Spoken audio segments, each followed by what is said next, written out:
Hi, I'm Sezairi. Check out my interview on CreativeDisc.com, the number one music website in Indonesia.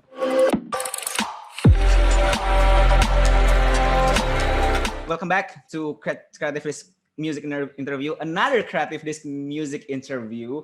And right now we have another artist that it's so viral right now. I don't know if it's true or not because I'm not using TikTok so very much.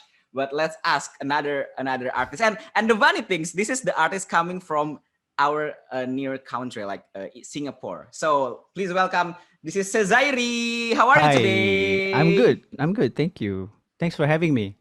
So, how are you? Like, what do you do right now? Right now, I am in my room trying to finish up my album, but it's been kind of a small lockdown in Singapore. Some stuff happened recently, and we're In back. Indonesia too. In Indonesia too. Yeah, I mean it's the Yeah. same story for everyone this past year, I think, but we're kind of in a mini lockdown, and we're kind of just waiting till the end of the month to see where all of it is going to what's going to happen with the rest of it. But I'm fully vaccinated, so I'm happy. Yeah, Ooh. hopefully I can travel out of the country soon, Amen. which is yeah, amen. Hopefully yeah, I'm looking forward to that. Yes, yes, yes. So, let's talk about your new single called Blue. Tell Yeah. me more about it. Um. Wow. So Blue is a song that I wrote, I think, quite a while ago, and it lived on my phone for a really long time. It was one of those songs that I was just walking into to the room at midnight and finished writing it in 5 minutes. That kind of song, and there are only a few of those for me. Like I usually need to take very very long on a song. I always take an extra amount of time to just work on a song, write a song, finish the arrangement or whatever. But Blue was one of the songs that was just like, hey, 5 minutes and it was done. But kind of a year or two later, when I was listening to it again, I just felt like something was missing. Hmm? And I realized that it needed kind of like a feminine perspective Mm. to the song. And so I heard this Korean artist called Misfits. Mm. And that just started this idea of, hey, you know what? My whole album should just be songs in two different languages. So I Ooh. just released this song called Raindrops last year, Mm. and it's in English and bahasa. Oh. And yeah, and at the start of this year released Blue, and that's like Korean and English. So it's kind of a cool way to kind of, I think, inject a little bit of Asian culture into my music, which I'm really proud of, and Wow. I'm looking forward Okay. to. So, is it like any difficulty when you are working with bahasa and working with a Korean language, because it's not a common language. I think like in bahasa and Korean. Is it like any difficulty to you I to think write a song? for me, Language. I mainly write in English, Hmm? so my thoughts are primarily in English. Although Hmm. my second language is bahasa Melayu, and Oh. yeah, it's very confusing for me because I grew up speaking bahasa Indonesia. Okay. Because my grandparents are Indonesian, so it's Ah. like the accent is bahasa Indonesia. Like Yes. growing Yes. up, Yes. Yes. Yes. Yes. my Exactly. I'm so used to hearing it, but in school I learned bahasa Melayu. Yeah. And so it's very like when I write music, it's kind Mm. of a mix of both. So Mm. um, most people in Singapore are like we speak two languages. In school, we have to learn two languages. So it's English and your like Chinese, Mm. Malay, or Tamil or whatever, right? Mm. But with Misfits, she tried writing it in English, and I was like, you know what? Mm. It was just like on the fly kind of idea, and we were just texting on Mm. Kakao Talk, and I was just Yes. Yes. yeah, Because Korean people use kakao talk, yeah, right? exactly. So it's Yes. it's all these things of like trying to adapt to the way different people in different countries work, Mm. And so I told her manager, like, if she wants to contact me directly, she can Kakao Talk me at this username. And I didn't expect her to, because like a lot of things are going on in Korea, and like Yes. the industry there is so huge. But she messaged me just 2 days later saying like, "Is this all right?" And she sent me like all the parts, like the vocal parts, the harmonies, and whatever. And I was just completely blown away by how into it she was. And that's the difficult thing I think about working in a pandemic, Mm. is that when you are in a room with someone doing something creative, right? You're more often bouncing off of each other's energy and ideas. Whereas when you're talking to someone on Zoom, it's difficult to translate the Yes. excitement, you know? Yes, indeed, So indeed. yeah, exactly, right? So like when she was so excited about working on it, it made me feel like, hey, there's nothing separating us, you know? It feels like Mm. we are right next to each other and not like she's in Korea and I'm in Singapore. So I think that was a really cool wake up call for me to like, hey, I need to have Mm. a different kind of attitude when I'm working online as I am working in a room with someone, because just their energy level and the way they would respond to things would be very different on Ah. screen. And just like, you know, like how people say acting in theater is different from acting on TV, because Yes, indeed. yeah, when you're acting in theater you can see head to toe, right, your whole body, like, but when you're acting on TV you just see the face. Yeah, yeah. Yeah, It's so it's it's it's it's not the full context, right? yeah, so it's Yeah. kind of like that. I think like working online, I've learned to kind of give more full context to things, give them a lot of background information, and make sure they see me as clearly as they can, you know, so Mm. I can translate my ideas well. And yeah, that's just been my journey with Misfits and with all the other songs in this album, just trying to work online and just try to. Don't get me wrong, I still prefer being in the studio. Like, Indeed. Yes, yes, indeed, yeah, indeed, I still indeed. prefer doing it in the studio and stuff, but the benefits is that, wow, I would never, like, the cost it would take for me to fly to Korea, you know, Yes, and it's very very yeah, expensive, right? yeah, and like book a flight there and the hotels, and you know, it's sometimes it's just not worth all the trouble. Mm. But hey, we have the internet now and we can do it this way, so why don't we make full use of it, you know? Like, why wouldn't you want to collab with a Korean artist, you know what I mean? Yes, yes, yes, Yeah, yes. so that's cool for me to be able to do. I'm very very fortunate, I think. So like in this blue, I think there's some nice old pop jazz tune, but you blend it with some modern sound. Like any influence behind the blue? Oh yeah, of Mm. course. I mean, if you listen to all my music, it's I think everyone who calls me out on the jazz thing, Mm. it's more of like this chord progression that I really love to use. That's this 251 jazz chord progression that for the Ah. for the most part is in a lot of my songs. But yeah, thanks for calling me out on that. It's interesting though, Oh. to me as a musician. I think Mm. having a certain kind of like style is very important, Yes. and for me it's that way of writing is very second nature to me, because I grew up listening to a lot of fusion jazz music, like Oh, such not as? fusion jazz music, like foreplay, Wow. even like when I early on when I was in music school, like Uh. my favorite band was Malik and the Essentials. Wow. Yeah, Okay. so like, What kind of Malik and Essentials track that you like? oh, like Dia was my first. That was, Yeah, Dia was my yeah. first foray into.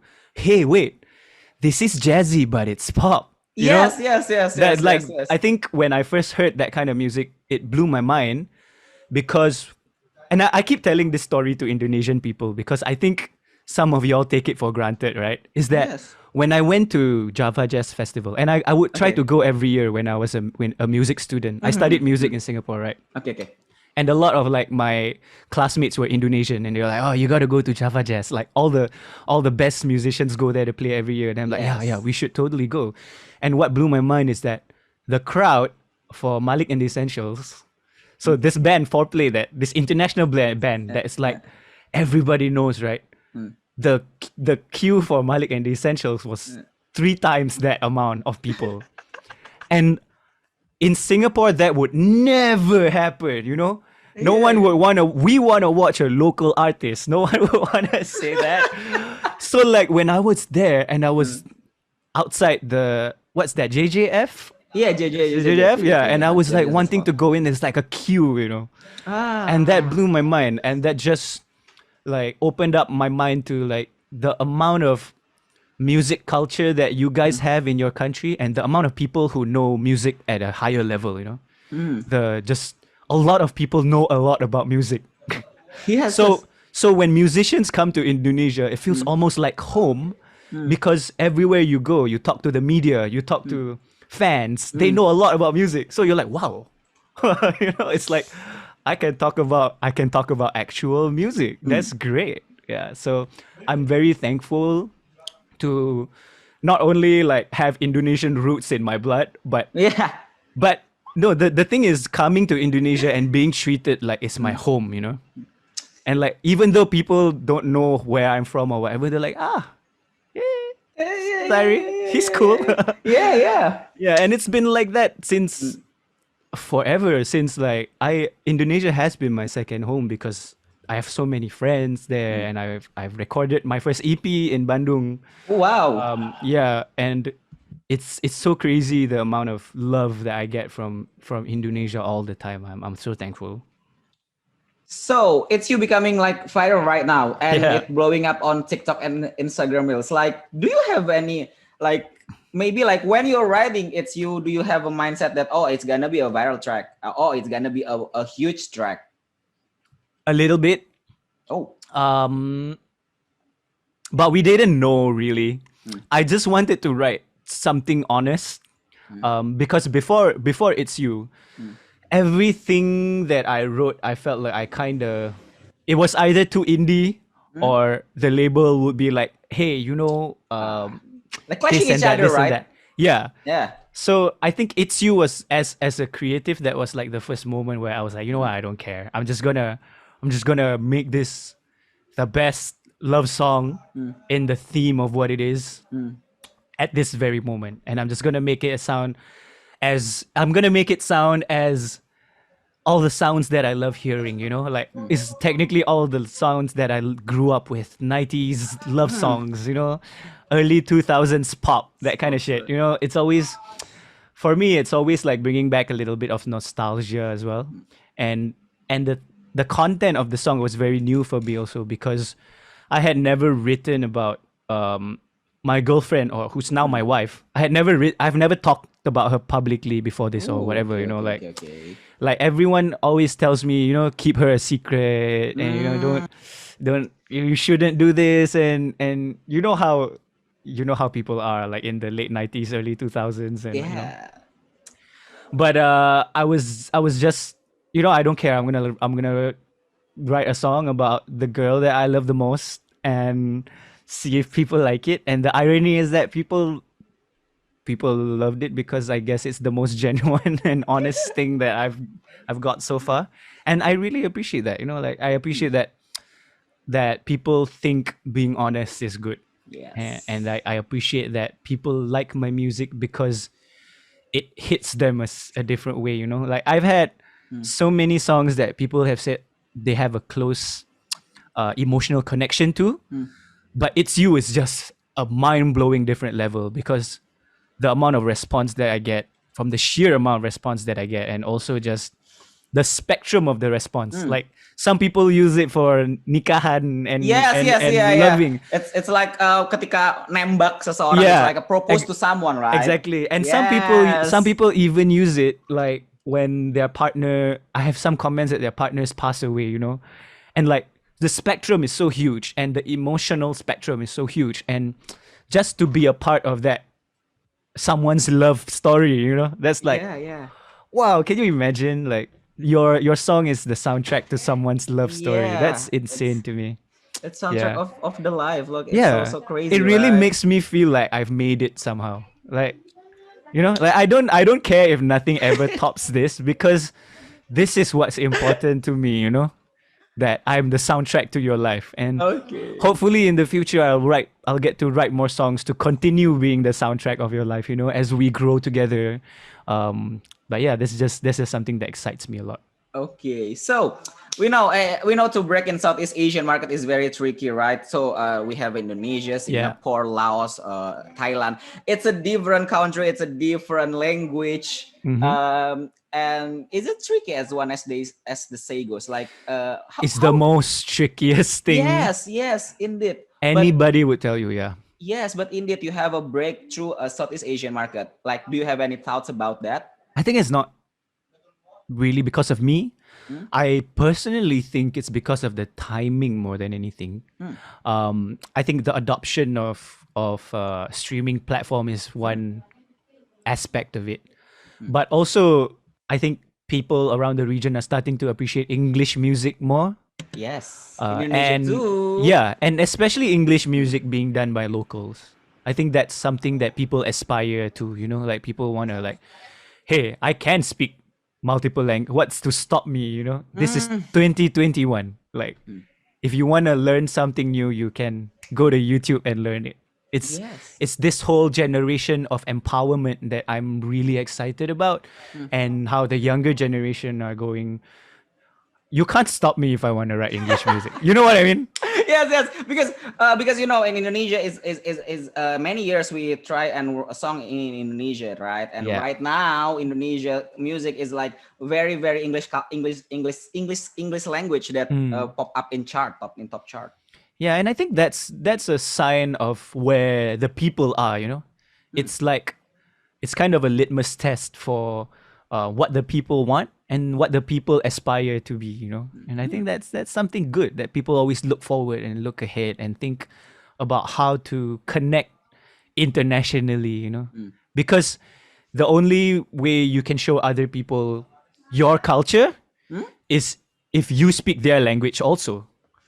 So I think like the more we we always talk about Southeast Asian artists need to break into US, or like Yeah.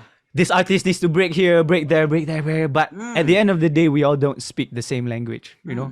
So I think as much as we can, balancing between speaking each other's language and your own, I think that balance is quite important for the future. Okay. So, last question. Yeah. Mention 5 things we didn't know about you, but I wanna answer you in Indonesian language. Aku gak suka sama burung. Hah? Kenapa? Gak tahu sih. Dari kecil lagi gak suka. Yeah, it's like I will literally shake so I don't eat outside.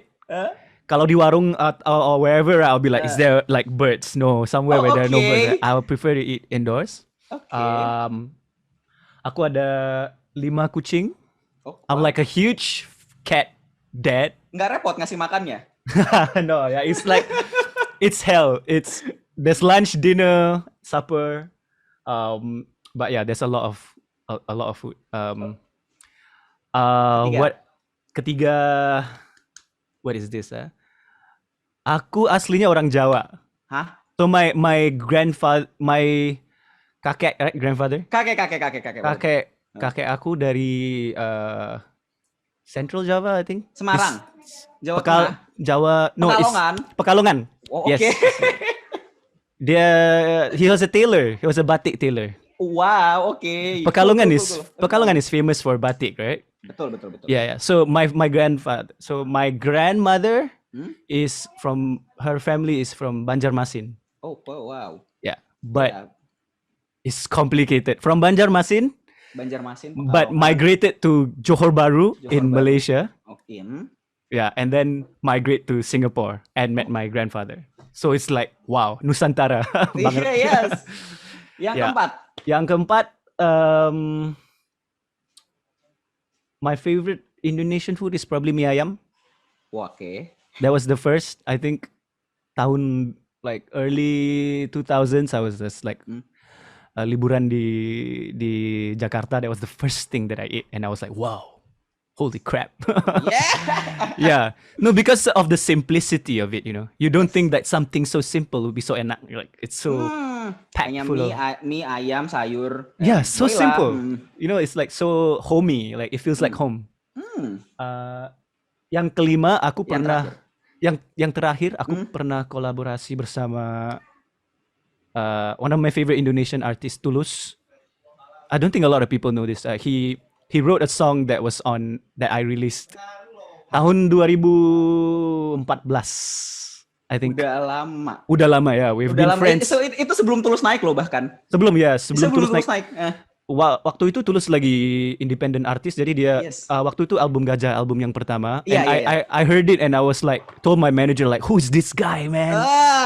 Yeah, I was like, who is this guy? I have to meet him. And somehow this person knew this person, and we met and we talked and we became friends. So it's pretty cool. Oh, cool. Yeah.